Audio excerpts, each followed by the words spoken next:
नमस्कार,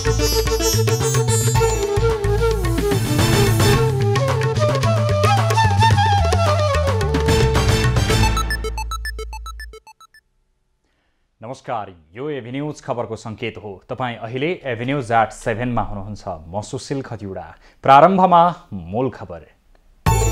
कांग्रेस सभापति देउबाको कार्यशैलीप्रति पार्टीभित्र चरम असन्तुष्टि, विधान कार्यान्वयन नगरेको भन्दै शेखर पक्षको छुट्टै भेला।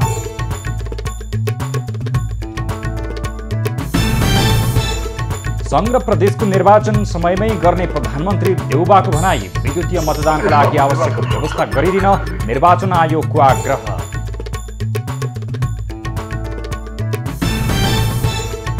बजेट पारित हुनासाथ बागमतीमा सरकार परिवर्तनको कसरत, कांग्रेस र माओवादीद्वारा हस्ताक्षर सङ्कलन।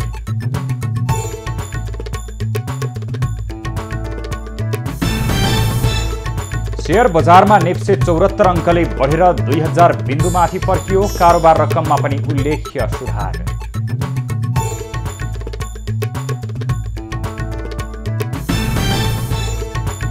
सुर्खेतको बुङ्गाल खोला सामुदायिक वनमा करोडौं हिनामिना कामै नगरेको विषयमा खर्च देखाएर रकम दुरुपयोग गरेको स्थानीयको आरोप। कति काटेको छ त्यो फोटो सहित पनि छ। र महिला साफ च्याम्पियनसिप काठमाडौँमा गर्न नेपालको प्रस्ताव। औपचारिक निर्णय शनिबार बङ्गलादेशमा हुने, साफ कांग्रेसको बैठकले निर्णय गर्ने।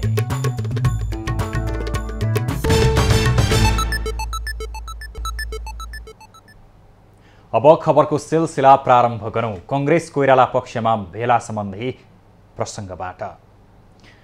नेपाली कांग्रेसका नेता डाक्टर शेखर कोइराला समूहको बैठक जारी छ।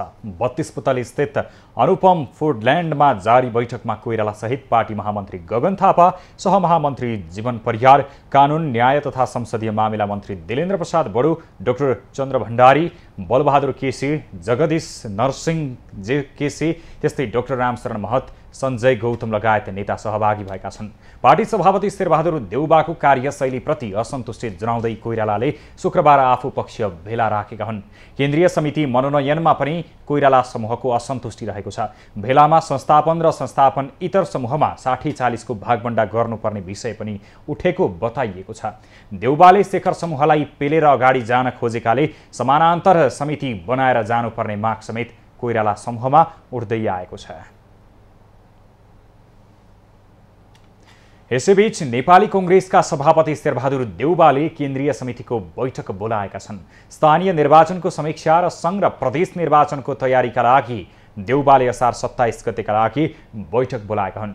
शेखर कोइराला निकट नेताहरूले स्थानीय निर्वाचनको समीक्षा गर्न केन्द्रीय समिति बैठक नबोलाएको भन्दै असन्तुष्टि व्यक्त गरिरहेकै बेला देउबाले बैठक बोलाएका हुन्। कांग्रेसको संस्थापन इतर पक्षले भातृ संस्थामा देउबाले एकलौटी गरेको भन्दै असन्तुष्टि जनाउँदै आएको छ।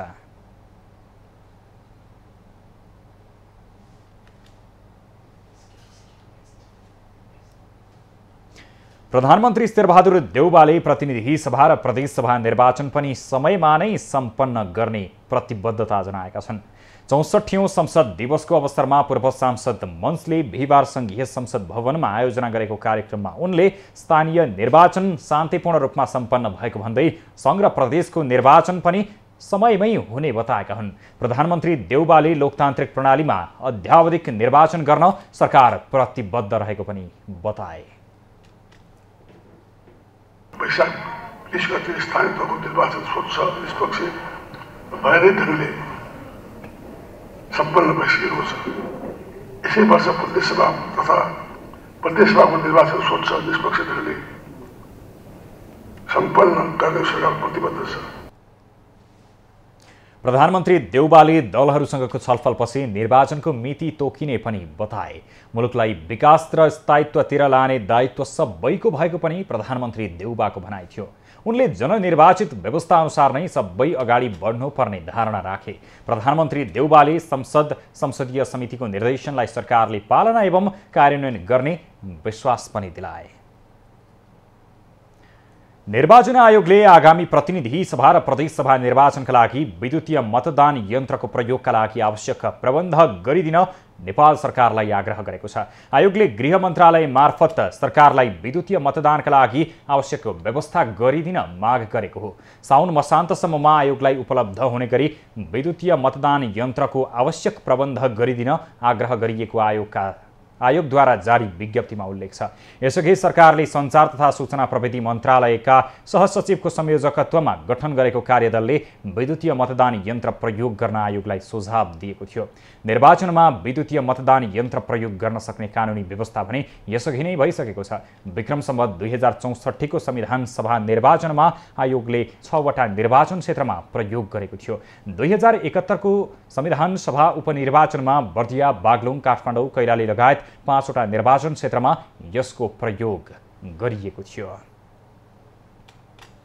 बागमती प्रदेशका मुख्यमन्त्री राजेन्द्र पाण्डे विरुद्ध सत्तारूढ गठबन्धनमा रहेका नेपाली कांग्रेस र नेकपा माओवादी केन्द्रका सांसदहरूले हस्ताक्षर सङ्कलन गरेका छन्। पूर्व सहमति अनुसार पदबाट हट्न नमानेपछि उनी विरुद्ध हस्ताक्षर सङ्कलन गर्न थालेका हुन्। प्रदेशसभाबाट बजेट पास भएसँगै मुख्यमन्त्री परिवर्तन गर्न कांग्रेस र माओवादीका सांसदले हस्ताक्षर सङ्कलन गर्नु परेको कांग्रेस र माओवादी केन्द्रले जनाएका छन्। सत्तारूढ गठबन्धनमा रहेका प्रमुख 3 दलबीच बागमती प्रदेश सरकारको नेतृत्वबारे भएको लिखित सहमति केही दिन अघि सार्वजनिक भएको थियो। सो लिखित सहमतिमा प्रदेश सभाका बाँकी कार्यकालमध्ये आधा अवधि पाण्डे र बाँकी आधा अवधिमा बानिया मुख्यमन्त्री बन्ने उल्लेख छ। 2078 साल कार्तिक 11 गते नेकपा एकीकृत समाजवादीका पाण्डे बागमती प्रदेशको मुख्यमन्त्रीमा नियुक्त भएका थिए। 6 महिनापछि कांग्रेसले नेतृत्व पाउने गरी भएको यो लिखत गोप्य राखिएको थियो। पाण्डेलाई माओवादी 23, नेपाली कांग्रेस 22, एकीकृत समाजवादीका 13 र जसपाका 1 सहित 59 सांसदको समर्थन रहेको थियो। जनता समाजवादी पार्टीले केन्द्रीय कार्य समितिको बैठक बोलाएको छ। बैठक पर्साको वीरगञ्जमा बस्ने गरी असार 27 गतेका लागि बोलाइएको हो। पार्टीभित्रको विवाद चुलिएपछि केन्द्रीय कार्य समिति बैठक बोलाइएको हो। पार्टी अध्यक्ष उपेन्द्र यादवले हालै सरकारबाट मन्त्री फिर्ता बोलाउने निर्णय गरेका थिए। नयाँ मन्त्रीलाई पठाउने गरी मन्त्री फिर्ता बोलाएका यादवले कारबाहीको अधिकार पनि आफैसँग राखेका छन्। सो निर्णयप्रति बाबुराम भट्टराई पक्षका नेताहरूले विरोध गर्दै आएका छन्। 507 सदस्य जसपाको केन्द्रीय समितिमा हाल 479 सदस्य छन्। फुटको संघारमा रहेको पार्टीमा अध्यक्ष उपेन्द्र यादव र संघीय परिषद अध्यक्ष डाक्टर बाबुराम भट्टराई बीच अलग हुने सैद्धान्तिक सहमति पनि भइसकेको बताइएको छ। कानून न्याय तथा संसदीय मामिला मन्त्री गोविन्द प्रसाद शर्मा कोइरालाले संसदको चालू अधिवेशनमै नागरिकता ऐन सम्बन्धी विधेयक पारित हुने बताएका छन्। आज काठमाडौँमा आयोजित कार्यक्रममा उनले प्रमुख प्रतिपक्षी दल एमाले समेत सो विधेयक पारित गर्न सकारात्मक रहेको उल्लेख गर्दै मन्त्री कोइरालाले चालू अधिवेशनभित्रै पारित हुने बताएका हुन्। राज्य व्यवस्था समितिमा समेत सो विधेयकमा देखिएका विवाद निरूपण नभएको भन्दै मन्त्री कोइरालाले त्यसमा धारणा बनाएर अघि बढ्न सरकार लागि परेको पनि बताएका छन्। वादिकमा आर्थिक ऐन र विनियोजन सम्बन्धी विधेयकहरू आयो, त्यसले पनि संख्या बढ्यो। नागरिकता ऐन अहिले सरकारको र प्रमुख प्रतिपक्षको पनि प्रमुख सरकार र सबै दलहरूको प्रमुख सरकारको विषय हो, केवल सरकारको मात्र होइन। यसलाई जसरी पनि यही अधिवेशनमा गेट थ्रु गर्ने कुरा चाहिँ सरकारले गरिरहेको छ र त्यसमा प्रतिपक्ष एकदमै सकारात्मक हुन्छ। म त्यो उहाँहरूको सकारात्मक कुरालाई एप्रिसिएट गर्न चाहन्छु। मन्त्री कोइरालाले संसदलाई प्रभावकारी बनाउन सांसदहरूले योगदान दिन नसकेको भन्दै असन्तुष्टि समेत व्यक्त गरे। केही सांसदहरूलाई छोडेर भन्ने हो भने सांसदहरूको उपस्थिति नै नभइदिँदा संसदले गर्नुपर्ने कानुन निर्माणको काममा ढिलाइ हुन गएको कोइरालाको भनाइ छ। स्वास्थ्य तथा जनसङ्ख्या मन्त्री भवानी प्रसाद खापुङले चिकित्सकहरू दुर्गम क्षेत्रमा जान नमान्दा सबै क्षेत्रमा स्वास्थ्य सेवा पुग्न नसकेको गुनासो गरेका छन्। काठमाडौँमा नेपाल स्वास्थ्य प्राविधिक सङ्घको स्थापना दिवस समारोहलाई सम्बोधन गर्दै उनले विभिन्न जिल्लामा दरबन्दी खाली रहे पनि स्वास्थ्य कर्मीहरू जान नमान्दा स्वास्थ्य सेवाको सुनिश्चितता हुन नसकेको बताएका हुन्। मन्त्री खापुङले सबै स्वास्थ्य कर्मीहरूले जुनसुकै बेला कुनै पनि क्षेत्रमा पनि जानुपर्ने छ भन्ने मानसिकताको विकास गर्न जरुरी रहेको पनि बताए।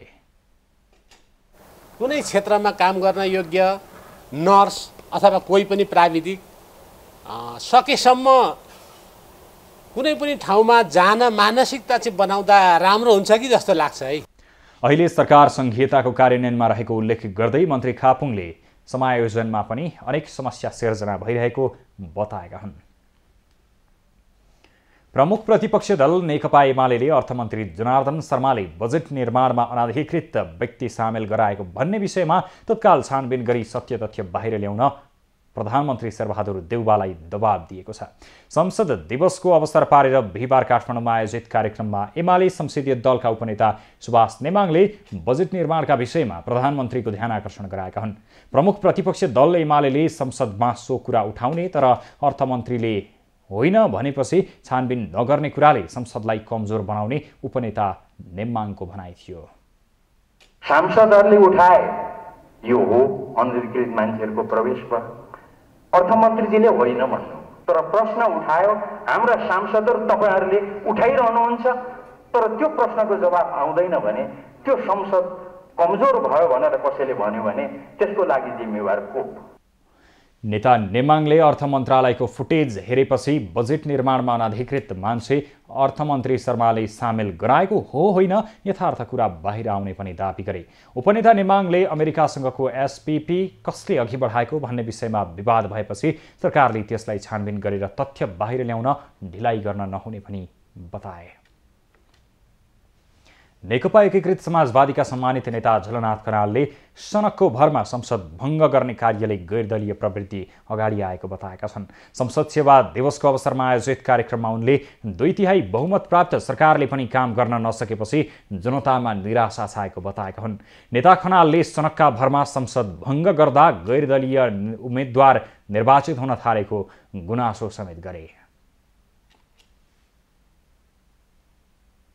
अब यो 2/3 बहुमतको सरकारले गर्ला भन्ने आम जनताले आशा गरे, तर माछो माछो माछो माछो भ्याकुतो भयो। यही पनि भयो, एउटा उद्योग पनि बन्यो, अगाडि बढे अनि जनतामा निराशा छाउन थाल्यो।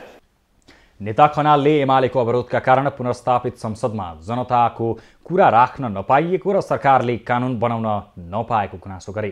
सत्तारूढ नेपाली कांग्रेसका वरिष्ठ नेता रामचन्द्र पौडेलले अरबौंको आर्थिक चलखेल गरेर सरकारले नेपाल आयल निगमलाई पनि व्यापारीको हातमा दिने तयारी गरिरहेको गम्भीर आरोप लगाए। अहिले पनि हाहाकार छ देशमा।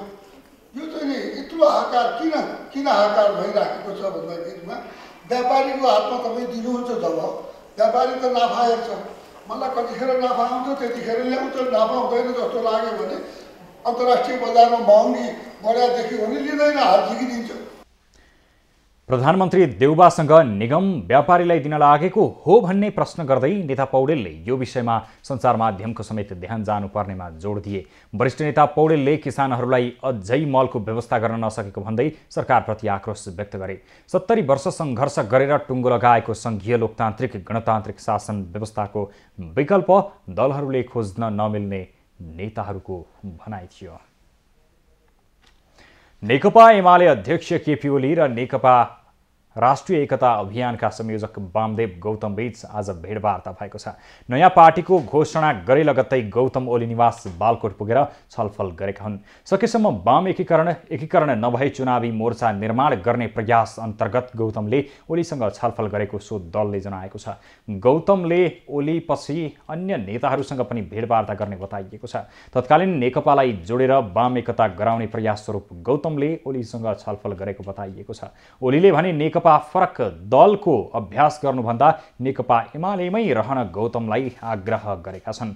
एमाले छाडेपछि एकता अभियान चलाइरहेका गौतमले 2 दिन अघि मात्र नेपाल कम्युनिस्ट पार्टी एकता अभियान नामक दल दर्ता गरेका थिए। सुर्खेतको 12 तालमा रहेको बुङ्गाड खोला सामुदायिक वनमा करोडौं रुपैयाँ हिनामिना भएको आरोप उपभोक्ताहरूले लगाएका छन्। 2071 सालदेखि अहिलेसम्म सामुदायिक वनको आम्दानी खर्च पारदर्शी नभएको र पदाधिकारीले गर्दै नगरेको कामको शीर्षकमा खर्च देखाएर रकम दुरुपयोग गरेको आरोप स्थानीयको छ। विशेष खबरको साथमा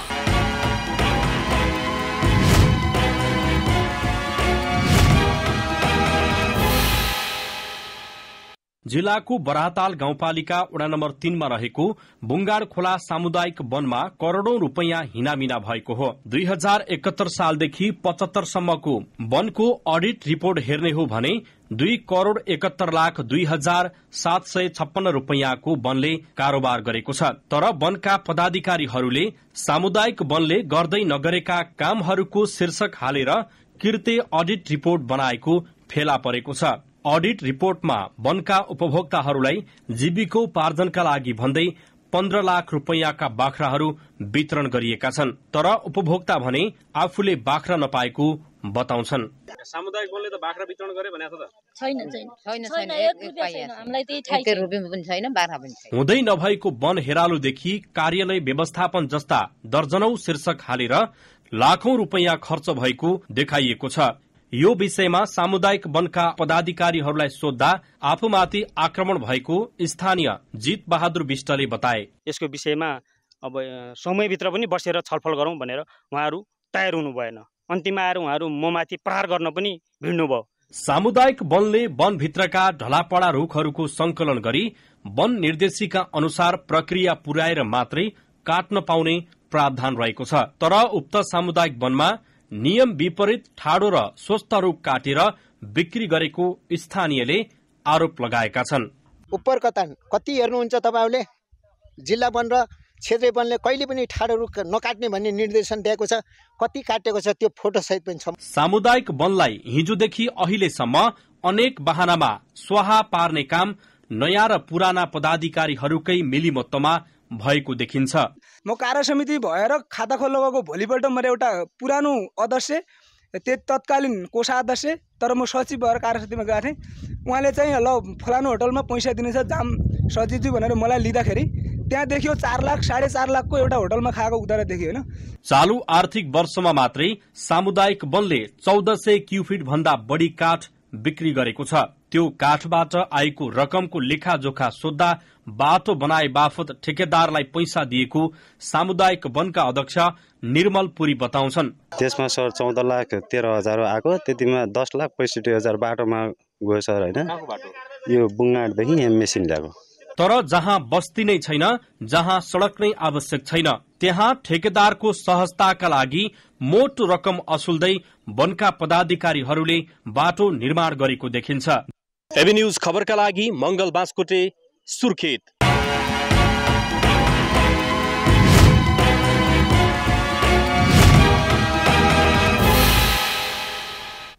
खबरको सिलसिला अझै जारी छ, हामीसँगै रहनुहोला। अब बाँकी खबर। नेपालमा पछिल्लो 24 घण्टामा थप 55 जनामा कोरोना संक्रमण पुष्टि भएको छ। देशभर गरिएको 1532 पीसीआर परीक्षणका क्रममा 36 जना र 1166 एन्टिजेन परीक्षणका क्रममा 19 जनामा संक्रमण पुष्टि भएको हो। कोरोनाका कारण बिहिबार पनि कसैको मृत्यु नभएको स्वास्थ्य मन्त्रालयले जनाएको छ। त्यस्तै थप 17 संक्रमित कोरोना मुक्त हुँदा हालसम्म नेपालमा 9,67,462 जना निको भएका छन्। हाल नेपालमा 280 सक्रिय संक्रमित आइसोलेसनमा रहेको स्वास्थ्य मन्त्रालयले जनाएको छ। शेयर बजार पुनः 2000 बिन्दुमाथि फर्किएको छ। लगातार जसो ओह्रालो लागिरहेको शेयर बजार आज 74.93 अङ्कले बढेर 2037.64 बिन्दुमा पुगेको हो। ठूला कम्पनीको परिसूचक सेन्सेटिभ पनि 12.63 अङ्कले बढेर 391.78 बिन्दुमा पुगेको छ। बजार सुधारिँदा कारोबार रकममा पनि भारी वृद्धि भएको छ। बिहिबार कारोबार रकम 2 अर्ब 45 करोड भन्दा बढी छ। 227 कम्पनीको 72,54,070 किता शेयर किनबेच भएको नेप्सेले जनाएको छ। 2 कम्पनीको मूल्य घट्यो भने अरू सबै 191 कम्पनीको मूल्य बढेको छ। कारोबारमा आएका 13 उपसमूह सबैमा हरियाली छाएको छ। 16 वटा कम्पनीको शेयर मूल्यमा 9% भन्दा माथिको सुधार आएको छ। सबैभन्दा बढी नेपाल फाइनेन्स, मैलुङखोला जलविद्युत र न्यादी हाइड्रो पावरका लगानीकर्ताले 10% कमाएका छन्। निर्जीवन बीमा, माइक्रो फाइनेन्स उत्पादन, जीवन बीमा, जलविद्युत, होटल तथा पर्यटन, फाइनेन्स र विकास बैंक समूह पनि 3 अङ्कले बढेका छन्। बैंक र अन्य समूह दोहोरो अङ्कले बढ्दा म्युचुअल फन्ड र लगानी समूहमा पनि सामान्य सुधार आएको छ। नेपाल राष्ट्र बैंकका गभर्नर महाप्रसाद अधिकारीले कोरोना महामारीपछि रुस युक्रेन युद्धको असरले मुलुकको अर्थतन्त्रमा चुनौती थपेको बताएका छन्। नेपाल चार्टर्ड एकाउन्टेन्ट्स सङ्घको नवनिर्वाचित कार्य समितिको शपथ कार्यक्रममा उनले विश्व अर्थतन्त्रमा सङ्कट देखा परेको भन्दै त्यसको प्रभावले पछिल्लो समय वस्तुको मूल्य वृद्धिमा चाप परेको बताएका हुन्। गभर्नर अधिकारीले मुलुकको अर्थतन्त्र सुधार गर्न सबैले मिलेर काम गर्नुपर्ने समय आएको पनि बताएका छन्। निकै महत्त्वपूर्ण जनशक्ति हो राज्यले बनाएको राष्ट्रको लागि, हाम्रो अर्थतन्त्रको लागि। हामी यसमा गौरवान्वित हुनुपर्छ।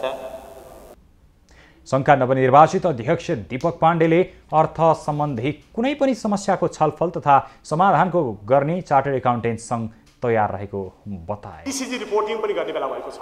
यसले गर्दा कुनै पनि अर्गनाइजेसनको नन फाइनेन्सियल इन्डिकेटरहरूलाई पनि हामीले अगाडि बढाउनु पर्ने बेला आएको छ र मलाई लाग्दछ यसमा पनि सबैभन्दा अग्रणी भूमिका चार्टर्ड एकाउन्टरले आउने दिनमा देखाउनु पर्नेछ। सङ्घको नयाँ कार्य समितिको उपाध्यक्षमा सुशील घिमिरे, महासचिवमा प्रदीप सिगदेल, कोषाध्यक्षमा वर्ष बराल चयन भएका छन्। यस्तै सदस्यहरूमा पृथ्वी पुन मगर, सुजन सुवेदी, विवेकराम भण्डारी, शङ्कर अर्याल, मिशन महत र अस्मिता त्रिपाठी चयन भएका छन्। आर्थिक वर्ष अन्त्य हुन लाग्दा सरकारको विकास खर्च 40% मात्रै पुगेको छ। असार 15 गते बुधबारसम्म विकास निर्माणको काममा कुल विनियोजित बजेटमध्ये 1 खर्ब 51 अर्ब 9 करोड 4 लाख रुपैयाँ मात्रै खर्च भएको अर्थ मन्त्रालयले जनाएको हो।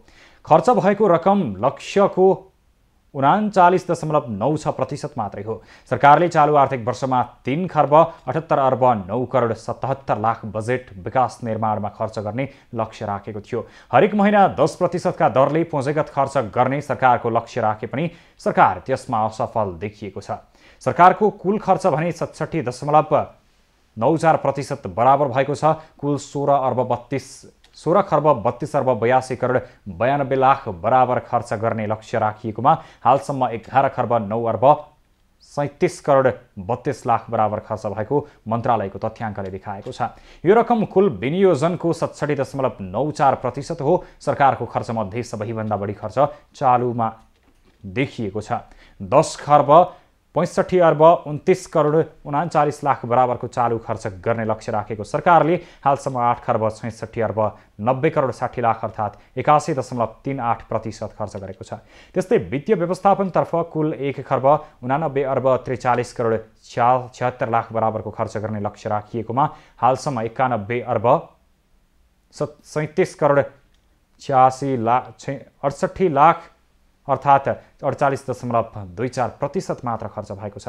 सरकारले नियमित रूपमा गर्नुपर्ने ऋणको सावा तथा ब्याज भुक्तानीका लागि यस खालको व्यवस्था गरेको हुन्छ। सरकारले असार 15 सम्म 9 खर्ब 70 अर्ब 45 करोड 69 लाख बराबर राजस्व सङ्कलन गरेको छ। यो कुल लक्ष्यको 82.2% हो। सरकारले 11 खर्ब 80 अर्ब 60 करोड 4 लाख बराबर राजस्व सङ्कलन गर्ने लक्ष्य चालु आर्थिक वर्षका लागि राखेको थियो। सञ्चार तथा सूचना प्रविधि मन्त्री ज्ञानेन्द्र बहादुर कार्कीले दक्षिण एसियाकै धनी पुस्ताको रूपमा अगाडि बढाउने गरी मुलुकको आर्थिक विकास गर्नुपर्नेमा जोड दिएका छन्। चलचित्र विकास बोर्डको 22औं वार्षिकोत्सवको अवसरमा बिहिबार काठमाडौँमा आयोजित कार्यक्रममा उनले सबै क्षेत्रको योगदानबाट मुलुकलाई 10 वर्षभित्र दक्षिण एसियाकै धनी पुस्ताको रूपमा अगाडि बढाउनु पर्नेमा जोड दिएका हुन्। मन्त्री कार्कीले चलचित्र क्षेत्रले आर्थिक, सामाजिक र सांस्कृतिक विकाससँगै समृद्ध मुलुक निर्माणमा महत्त्वपूर्ण भूमिका निर्वाह गर्नुपर्ने बताएका छन्।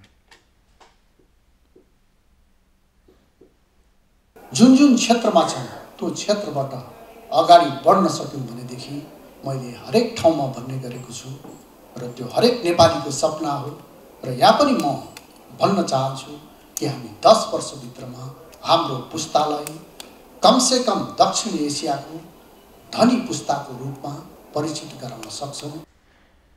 कार्कीले चलचित्र क्षेत्रलाई विशिष्ट उद्योगको रूपमा विकास गर्ने उद्देश्य अनुरूप मन्त्रालयले त्यससँग सम्बन्धित आवश्यक संरचना तयार गरिरहेको जानकारी दिए। कार्यक्रममा उत्कृष्ट कर्मचारी सम्मान 2077 कार्यालय सहयोगी हरिबहादुर केसी र सहायक खरिदार सृजना रायमाझीलाई प्रदान गरिएको थियो। पुरस्कारको राशि क्रमशः 15 र 25,000 रुपैयाँ रहेको छ।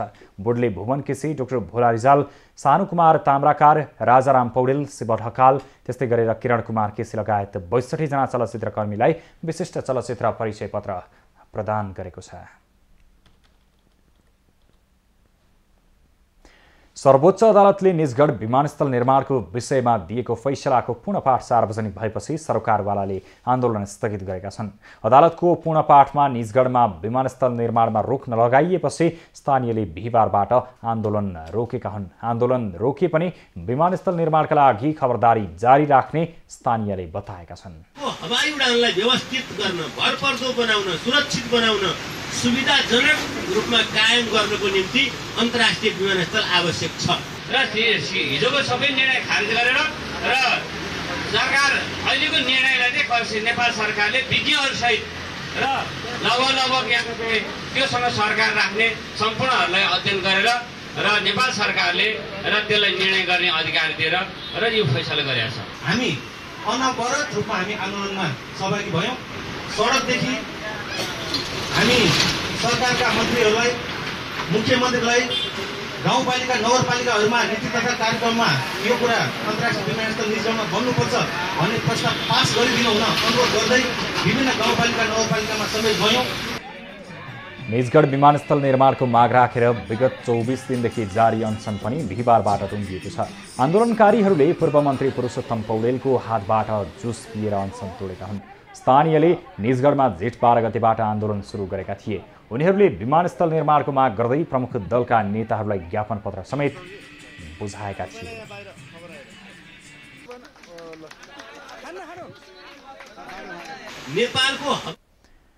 विद्यालय भवन समयमै सम्पन्न नहुँदा विद्यार्थीलाई पठन पाठनमा असहज भएको छ। दक्षिणी झापाको भद्रपुर 3 सूर्यनगर स्थित अरनिको माध्यमिक विद्यालयको भवन लामो समयसम्म नबनेकै कारण अपुरो भवनमा पठन पाठन गर्न शिक्षक विद्यार्थी बाध्य भएका छन्।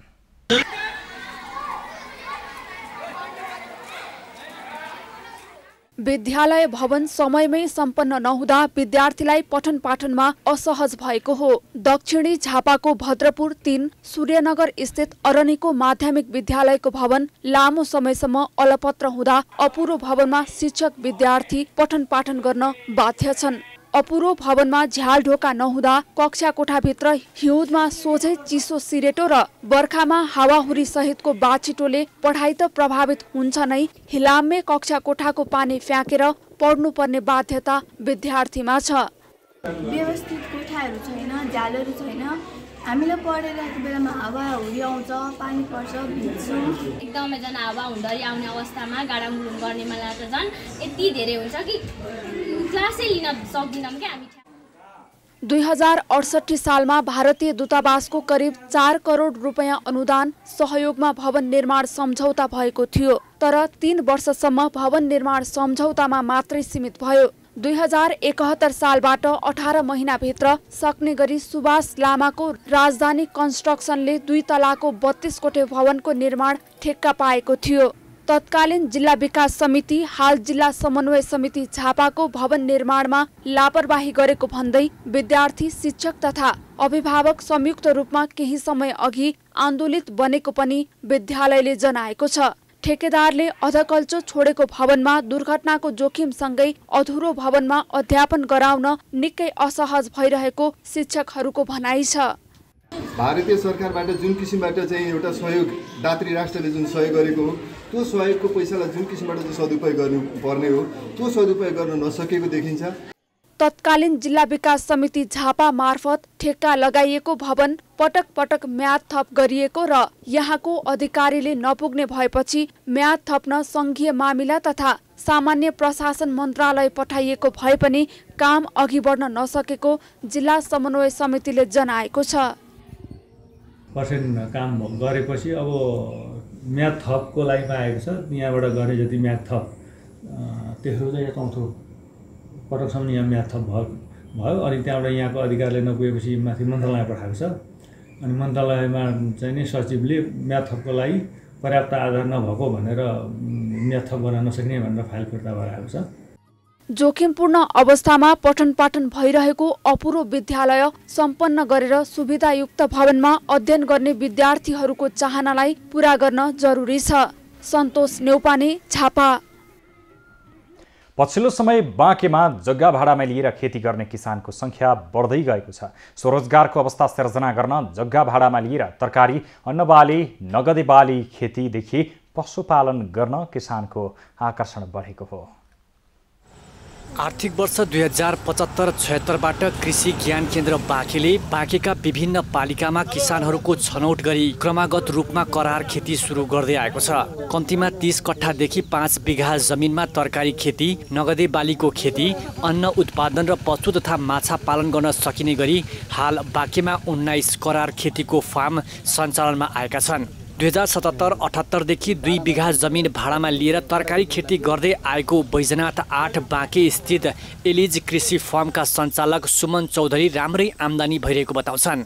तपाईको हामीले जग्गाको भाडा पहिलो वर्ष चाहिँ कृषि ज्ञान केन्द्रले पुर्याइदिएको, त्यसपछि दोस्रो वर्षमा 50% छ, तेस्रो वर्ष चाहिँ 25% छ। जे होस् गर्न चाहने किसानलाई तपाईको ज्ञान केन्द्रले धेरै नै सहयोग गरिरहेछ। 3 वर्ष पहिले 5 बिघा जग्गा भाडामा लिएर नेपालगञ्ज मल्टिपर्पज एग्रो फार्म प्रणाली सञ्चालन गर्दै आएका विनोद कुमार थापा पनि पशुपालन र बाख्रा पालनबाट राम्रो लाभ लिइरहेका छन्। भौतिक संरचना र बाख्रा खरिदमा 1 करोड 20 लाख लगानी गरेर उनले बोयर जातका 6 महिनासम्मका पाठा 1.5 लाखमा बिक्री गर्दै आएका छन्। हामीले बोयर प्योर छ भने चाहिँ 1.5 लाख बच्चाहरु चाहिँ 3 महिना 4 महिनाको बच्चा त्यो तौलेर त हुँदैन, गोटाको हिसाबले 25 किलो 30 किलो कोही 35 किलो पनि हुन्छ, 1.5 लाख दर दिइरहेछ। आर्थिक वर्ष 2075-76 देखि बाँकेमा क्रमागत रूपमा करार खेती कार्यक्रम गर्दै आएको कृषि ज्ञान केन्द्रले जानकारी दिएको छ। विगत 2 वर्ष यता 19 वटा करार खेती कार्यक्रम सम्झौता भएको भन्दै करार खेती गर्दै आएका किसानहरूले राम्रो आम्दानी गर्दै आएको कृषि प्राविधिकको भनाइ छ। 75-76 देखि क्रमागत रूपमा करार खेती कार्यक्रम लागू गरेको छ र चाहिँ विगत 2 वर्षदेखि कृषि केन्द्र बाँकेमा आए पश्चात चाहिँ हामीले चाहिँ विशेष गरी 19 वटा चाहिँ करार खेती कार्यक्रम सम्झौता भएका थिए कृषि बाँकेबाट। करार खेती गर्नका लागि पालिकाको रोहबरमा हुने सिफारिसका आधारमा कम्तीमा 10 वर्षका लागि जग्गा भाडामा लिनुपर्ने सम्झौता हुनुपर्ने हुन्छ। यसका लागि प्रक्रिया पुर्याएर दर्ता भएका फार्महरूलाई पहिलो वर्ष सामग्रीमा 70% र जग्गाको भाडामा लुम्बिनी प्रदेश सरकारले अनुदान दिँदै आएको छ। नेपालगञ्ज ब्युरोको रिपोर्ट। खबरको सिलसिला अझै जारी छ, हामीसँगै रहनुहोला। अब पालो एभेन्यूज एट स्पोर्ट्सको।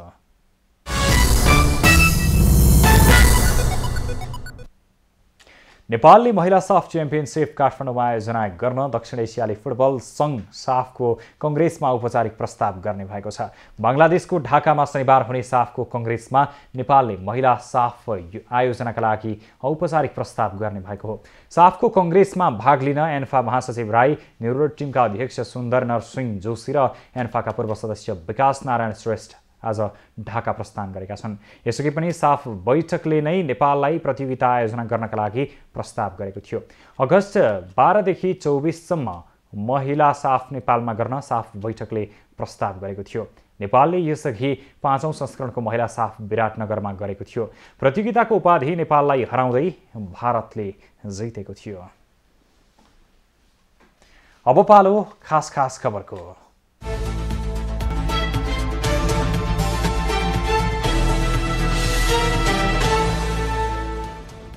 बागमती प्रदेश सरकारको आगामी आर्थिक वर्ष 2079-80 को बजेट प्रदेश सभाबाट बहुमतले पारित भएको छ। असार 1 गते प्रदेश सरकारले सदनमा प्रस्तुत गरेको आगामी आर्थिक वर्षको बजेट बिहीबार बसेको प्रदेश सभा बैठकमा बहुमतले पारित गरेको हो। सरकारले आगामी आर्थिक वर्षका लागि 70 अर्ब 93 करोड 92 लाख रुपैयाँको बजेट ल्याएको छ। सरकारले आगामी वर्षका लागि ल्याएको बजेट चालु आर्थिक वर्षको भन्दा 13 अर्ब रुपैयाँले बढी छ।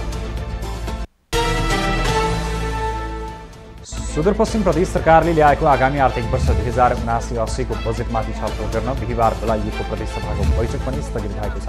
सत्तारूढ गठबन्धन र प्रमुख प्रतिपक्षी नेकपा एमाले सहितका दलका प्रदेश सभा सदस्यहरूले आर्थिक सुशासनको उल्लङ्घन गरेर बजेट ल्याएको आरोप लगाउँदै संशोधन गर्नुपर्ने अडान राखेपछि प्रदेश सभा बैठक अनिश्चितकालका लागि स्थगित गरिएको हो। प्रदेश सभा सदस्यहरूकै असहमतिका कारण बजेट अधिवेशन सुचारू हुन सकेको छैन।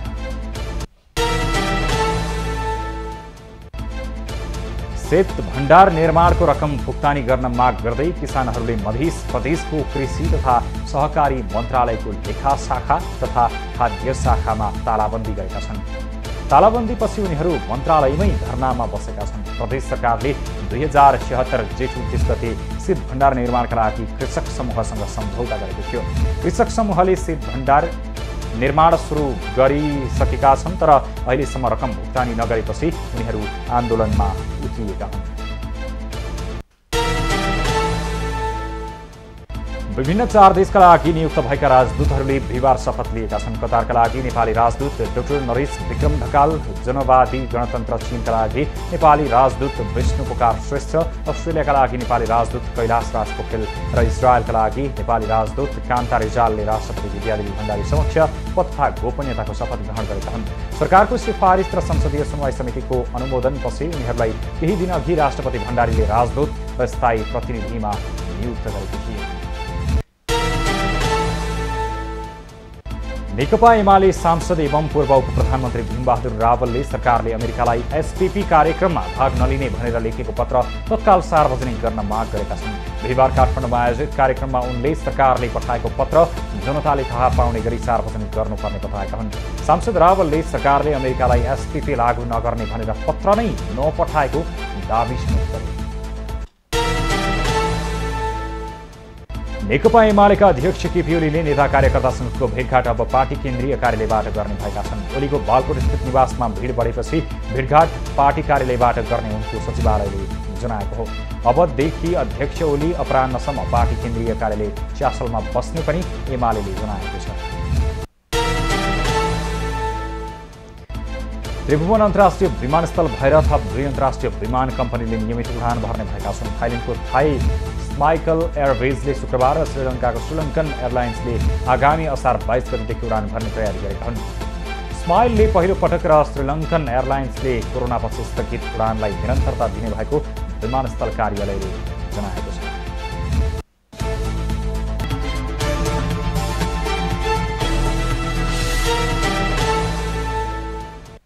अब पालो एभिन्यूज एट मौसमको।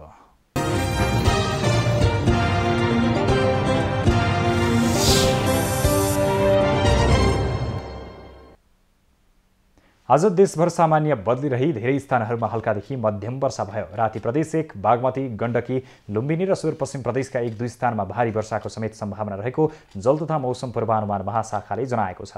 काठमाडौँ उपत्यकाको आजको अधिकतम तापक्रम 24 डिग्री सेल्सियस र न्यूनतम तापक्रम 19 डिग्री सेल्सियस मापन गरियो। आज देशभरको मौसम कस्तो रह्यो त हेरौँ देशका विभिन्न स्थानको मौसमी अवस्था।